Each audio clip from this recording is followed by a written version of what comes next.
Tout est bon dans le cochon, du groin jusqu'au jambon. C'est bon. La rate et les rognons, la queue en tire-bouchon. C'est bon. Salut, c'est Spars pour Happy Bourgogne-Franche-Comté. On est en République du Saugeais aujourd'hui, aux confins de la Franche-Comté et de la Suisse. On est surtout dans le Haut-Doubs, parce que la République du Saugeais c'est un peu folklorique, mais respecte la République du Saugeais. On est au Thuillier de Papy Gaby pour faire de la morteau. On rêve. Moi, vous le savez, la saucisse, c'est ma grande passion. On est avec Laure, responsable qualité au Thuillier du Papy Gaby. Bonjour. Bonjour.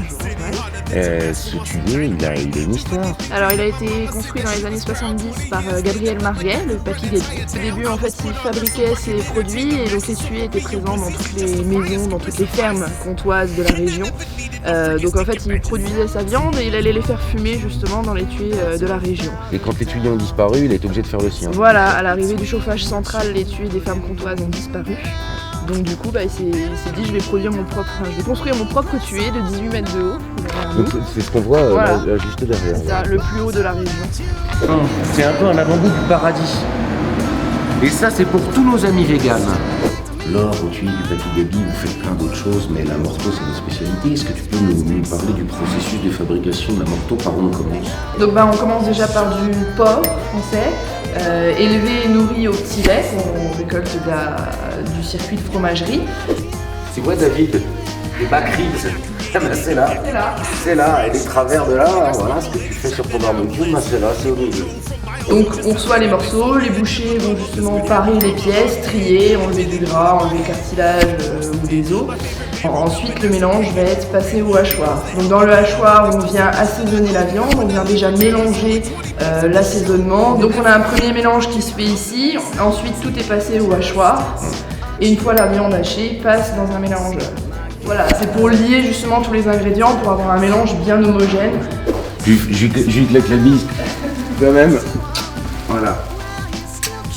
La République du Saugeais, Madame la Présidente. Sympa, pas très causante, mais sympa. Ensuite, on va transférer la viande dans ce qu'on appelle un embossoir. Un opérateur va venir mettre un boyau au bout de cet embossoir et justement mettre la viande dans le boyau. Un boyau avec la petite...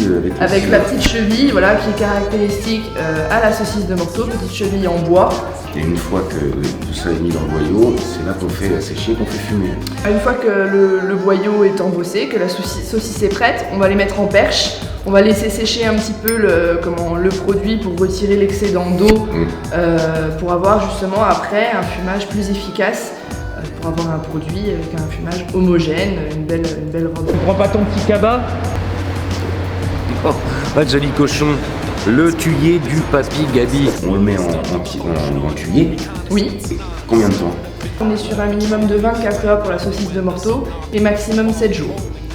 Après, ça va changer en fonction des conditions atmosphériques, de la température extérieure, de l'humidité, tout ça. Ça, c'est le fumoir. C'est le petit Thuillier. On voit pas grand chose, mais ça fume quoi, du temps en compte. On a un petit Côte du Jura, on a un petit plateau dégustation, on est au magasin du Thuillier du Papy Gaby. Et bon, on va goûter cette morteau, Laure. Est-ce que c'est bon? Merci beaucoup, Laure, pour l'accueil. Merci à vous. À la prochaine. À la prochaine.